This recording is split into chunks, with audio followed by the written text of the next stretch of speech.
Broadcasting from the business capital of the world, this is the Podcast Business News Network. So you, or maybe it's somebody you know, is dealing with a child that has, or you suspect has ADHD or ADD. There's somebody that's in your corner, and she's a coach for that. She's also an advocate, and she's back with us to give us a lot of insight. And I'm so happy she's here, and she is in our corner because more and more children are being diagnosed every year. And that number is just, now that it's on everybody's radar, is going to go amazingly higher in the next couple of years. She is Karen Lowry, and it's good to have you back. Karen, how you doing today? I'm good. Thanks for having me. Yeah, we learned a lot last time. This time, we're going to deal into more of the education, specifically the special education for children with those challenges, and they call it the IEP. What does that stand for? The Individual Education Plan. So the IEP is really under the guise of special education. And we talked about 504, which is under the general education, providing accommodations for kids who may have mild ADHD and it's impacting their education. This is another level. This goes into special education, and it's much more defined and has with it goals and includes education from a special education teacher.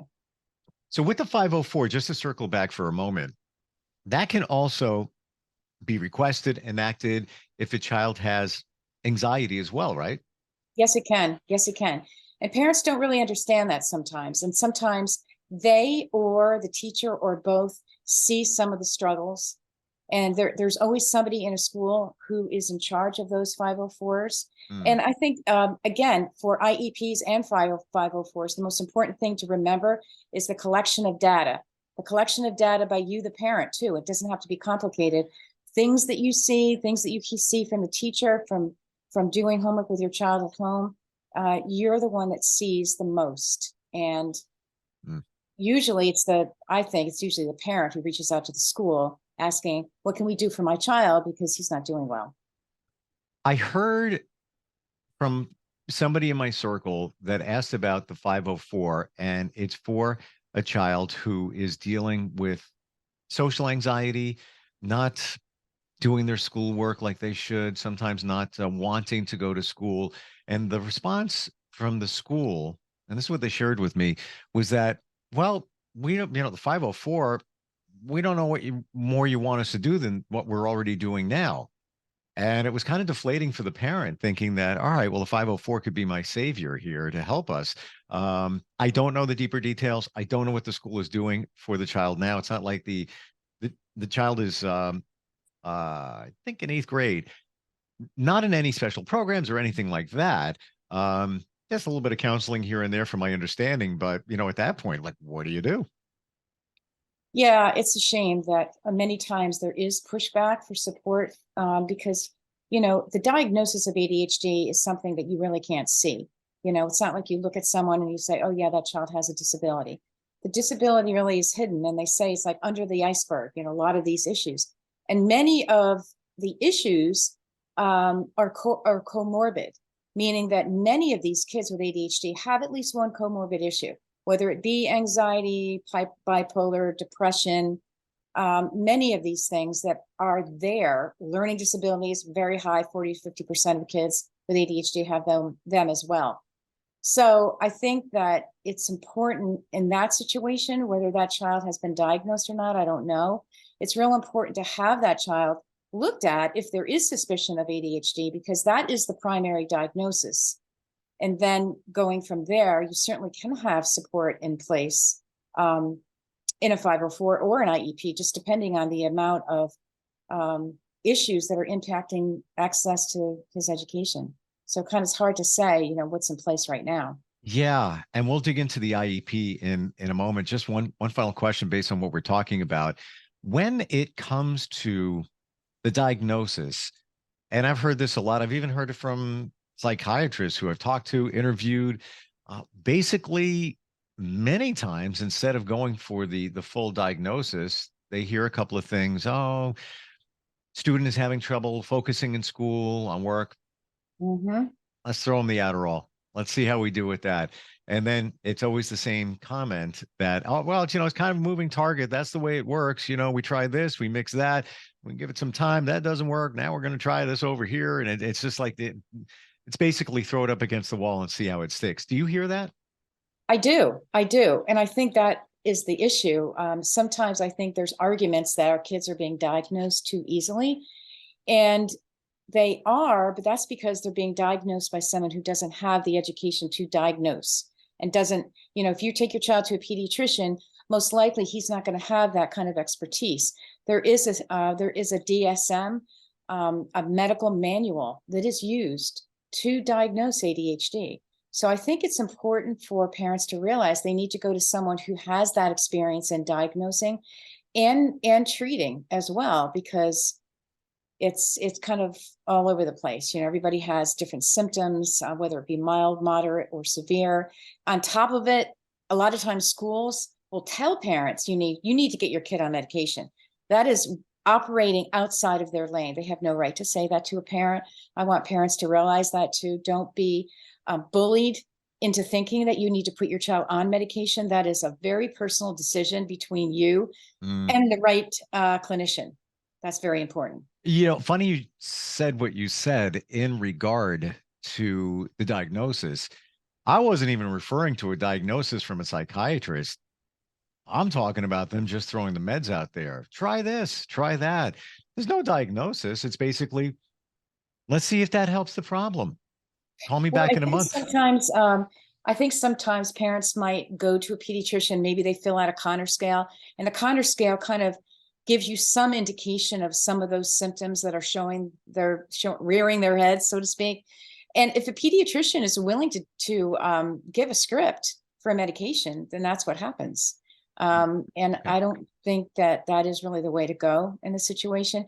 Sadly, there are many things that mock ADHD. It's real important to make sure that is what you're dealing with. And if you have a clinician who is not experienced in that diagnosis, that is not a good way to go at all.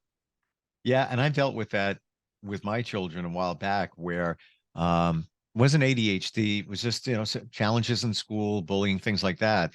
And the pediatrician had some experience in it, but it got to the point where the pediatrician literally said, okay, I'm tapping out now. I've gone as far as I can go. And I'm thinking to myself, why did I even go down this road to start out with?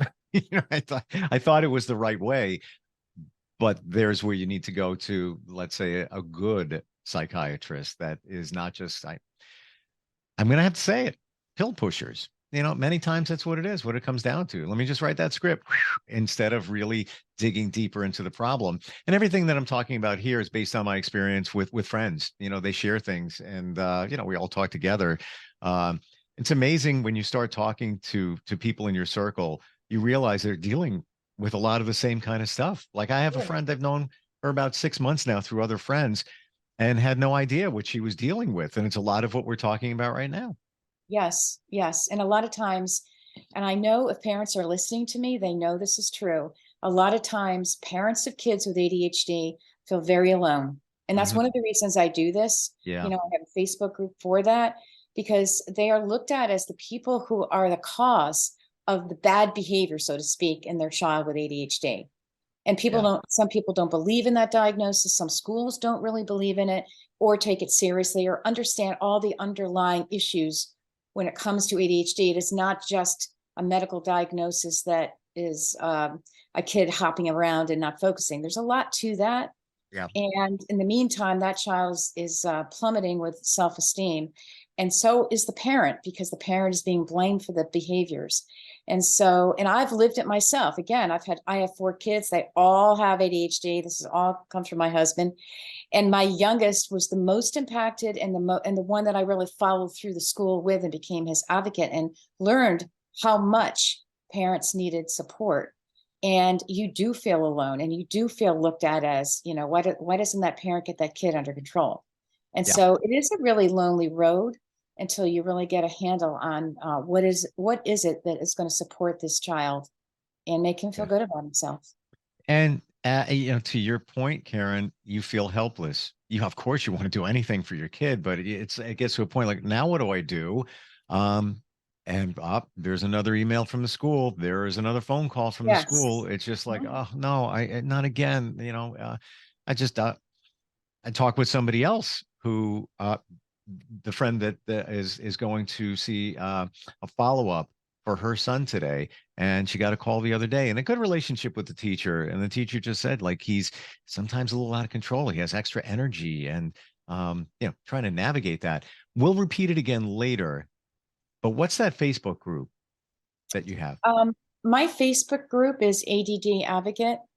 Um, and you can go on that and ask to join. And all of those people are people who are, parents of kids with ADHD. Mm, fantastic. Um, IEP. We started talking about that. We diverted a little bit, but for good reason. How do we enact that? How would you know when you need to kick that in? So there's a couple things about that. I mean, you may have a child who has a 504 and you have been following it, making sure that it's been followed, and you see down the road, a bunch of weeks, maybe 2, 3 months, that there is no improvement in your child's success. Or you may not even have a child with a 504, but you still see lots of difficulties and you have a lot of data that backs up some of the concerns that you have. Just the point being that a 504 is not a prerequisite for an IEP. You don't have to live through that Okay. in order to get to an IEP. So it kind of very much depends on the child, the degree of ADHD, the degree of how it's impacting that child in school. But for an IEP, again, it's a collection of data on the parent's part. The parent may be the one that actually asks for an evaluation. And I don't want to generalize, but I really do think sometimes if it's a diagnosis of ADHD, sometimes I don't think the school is always all about an IEP. But I think that the important part for a parent to do is document all of the struggles that you see that go along with executive functioning deficits that go along with ADHD, as well as learning issues and the things that you see regarding managing assignments, missed assignments, time management, organizational kinds of issues, comprehension, working memory, all those things. And very important is to put it in writing, to find out who is the case manager in your school, who is the person that you need to write a letter to, and document that data and request a psychoeducational evaluation because of a suspected disability. Now, you may or may not have a diagnosis for ADHD at the time. It's good down the road to certainly get one, but the school still is mandated to act on a suspected disability, and their testing has to go along with everything along the lines of a suspected disability. Let's center on that right now. Right now, what is that called? The evaluation that you asked for? It's considered to be a psychoeducational evaluation. And Huh. that evaluation is done by the school for free. Say it one more time. I want to make sure because it sounds so important. Psychoeducational evaluation. Okay. And that can be done by the school? That can be done by the school, usually by a psychologist. Every school generally has a psychologist. Okay. They do the testing. Now, that is not to say that they do the medical testing for a diagnosis. Sure. That's a But different ballgame. This but is a school but this diagnosis. could be, let's say you have suspicion that your child has issues. You're just seeing the signs and struggles here and there. You haven't gone down the road of the ADHD evaluation yet, but you could ask for a psychoeducational evaluation, as I'm going to call it, a starting point from the school. It sounds Yes, like. absolutely, absolutely. And I Hmm. think, I mean, I really haven't, I've been in many, many meetings with parents and as well as with my own child. I know that they refuse, but I have never experienced a refusal.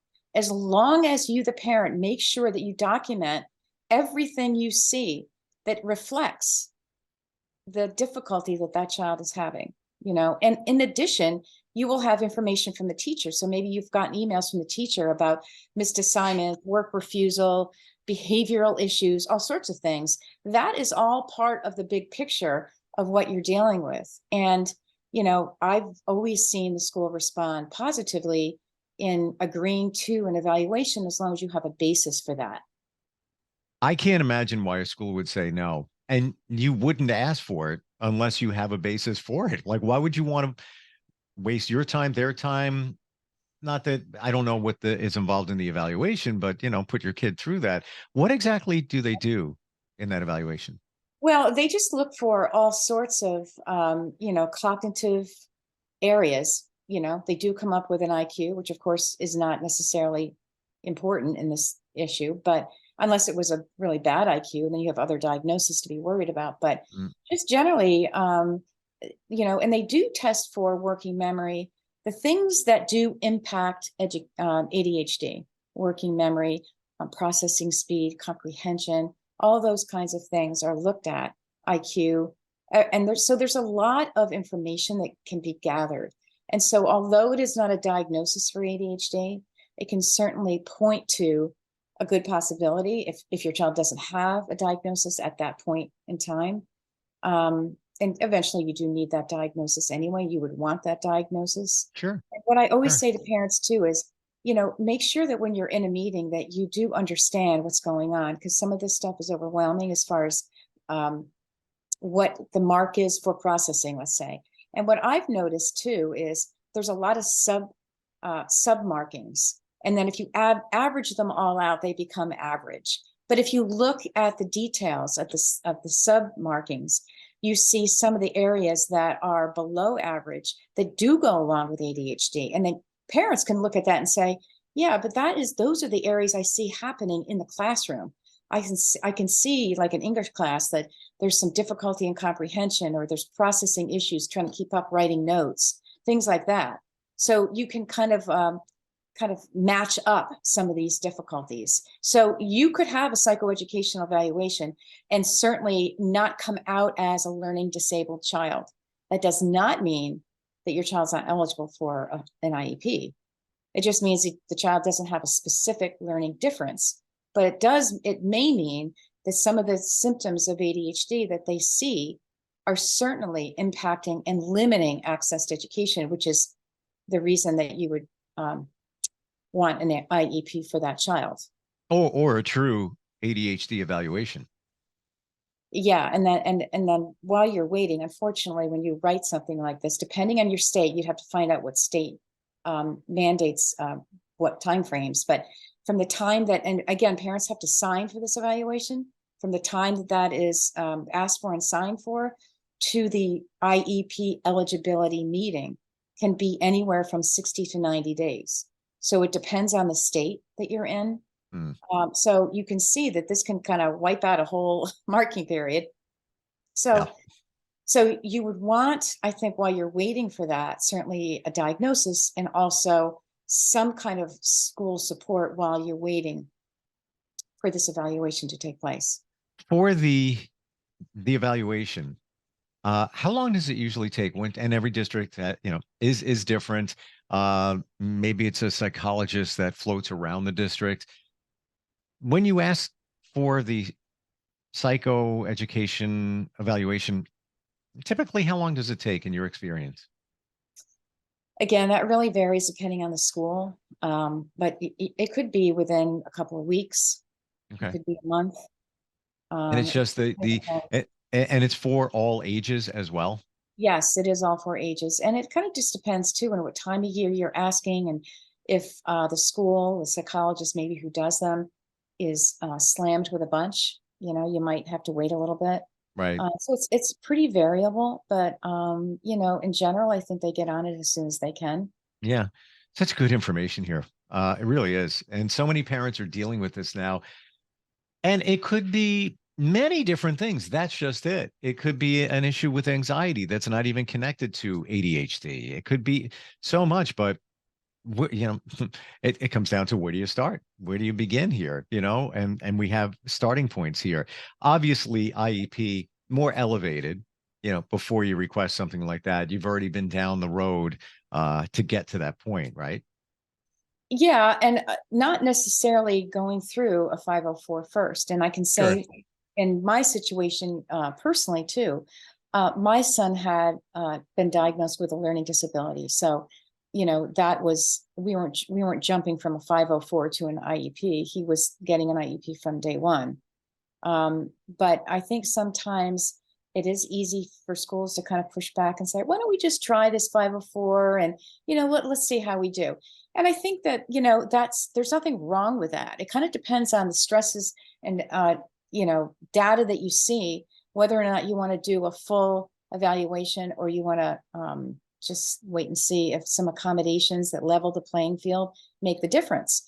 It's a real hard decision. I think that a lot of times parents have to go with their gut and kind of just look and see, what you see. I really see time and time again, and not to just not include dads, but I've dealt mainly with moms just because.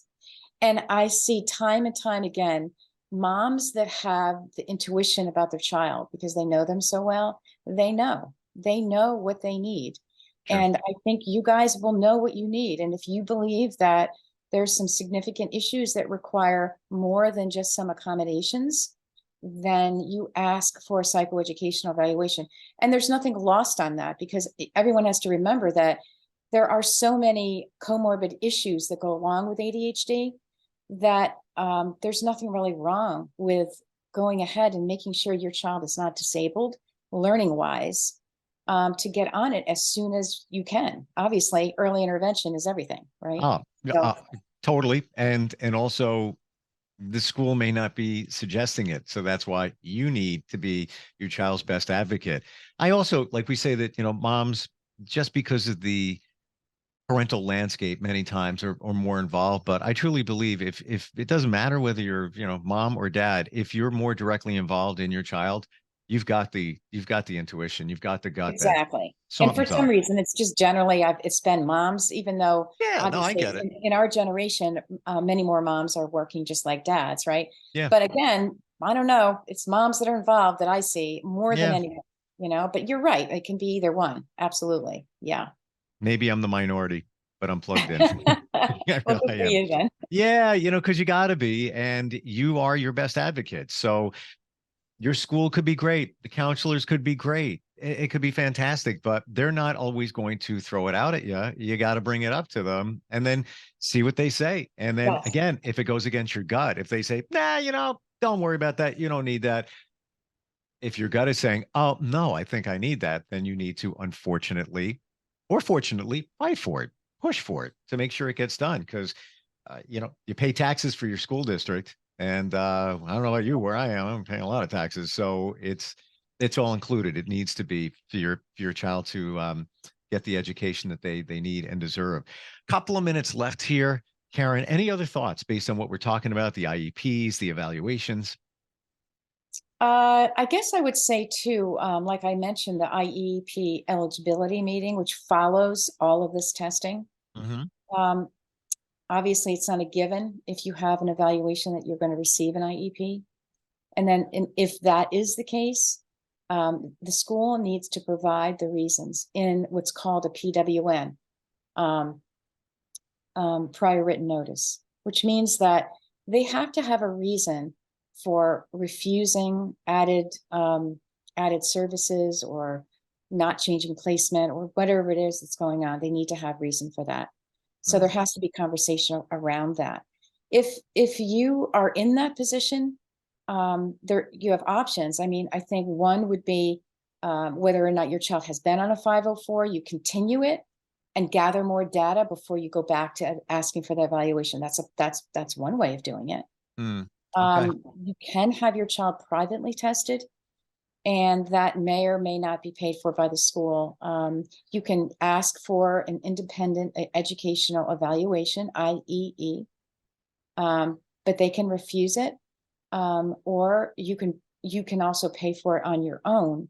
The only thing with a private evaluation is that the school must look at that data, but they do not have to act on it. Now, again, what I've seen, if the data is similar to what they kind of looked at themselves, and it's a little bit more detail, and it kind of promotes this child needs more support. I mean, I personally have not seen a school refuse that data in an IEE. They can, though. They can. And so you can spend $2,000 or $3,000 on a private eval and not get what you want. So it kind of just, again, depends on the child and how much you think that child is struggling as to, what you do next. Quick questions. We have seconds left, but independent educational evaluation. Do I have that right? Independent education plan. Okay. Well, no, okay. So I thought you said to get your own test. Was that? Oh, I'm sorry. IEE, individual education evaluation. Okay. Yes. How does that differ from the psychoeducational evaluation? Because a lot of times parents will go to a neurologist or a psychiatrist or somebody who just does a different type of testing. Okay. So the outcome or what you can learn is kind of the same from both, just attacking it from different angles. Yeah, maybe added information, and it's just another point of view as well. So you could, if you're going to ask your school or school district for something for your child, you could say, hey, I've heard of, my friend Karen told me, I heard of this independent educational evaluation or a psychoeducational evaluation. You could bring up both. And, if you have suspicions of learning challenges for your child, you're in the same wheelhouse there. You can. I think I would, you want to be all on the same page and not, be having any kind of fighting if you can avoid that. Okay. I think my first suggestion would be to put in writing for the request for a psychoeducational evaluation. It's based on the data and it's free, and the school should be doing it based on the struggles you document. Gotcha. Fantastic. You're a godsend for so many parents. There's a lot of need out there. There's a lot of people who need this kind of information, and for the sake of their children. Yes. And you have it, and you're so good. Like you've lived it. You're living it. It's at your fingertips. Yeah. What's your website, Karen? It's Karen at the actual website is addadvocate.com. addadvocate.com. Facebook group again? And that's just ADD Advocate. It's a Facebook group that you can request to be on. Excellent.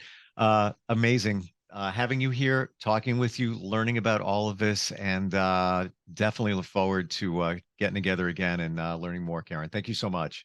And if anyone wants to reach out to me, they can just send an email to me, Karen at ADD Advocate. I'll be happy to answer any questions. Yeah, like we said in the beginning, you have somebody in your corner, and it's so important if your child is struggling. Thank you again. Thank you, Steve.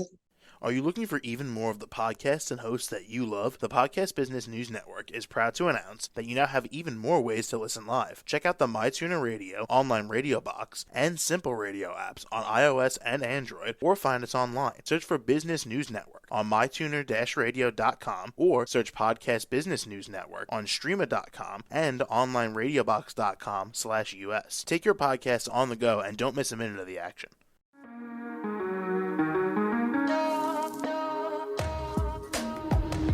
Broadcasting from the business capital of the world, this is the Podcast Business News Network. For nearly 2,000 severely injured veterans, everyday life has become filled with barriers.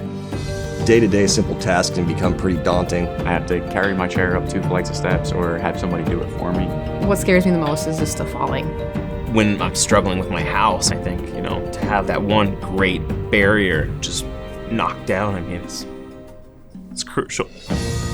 Home for Our Troops is a wonderful nonprofit that builds a mortgage-free, fully adaptive, handicap-accessible house. And there's no catch. It'll be our very first home that we've ever owned. This is a game changer. This is where your life begins again.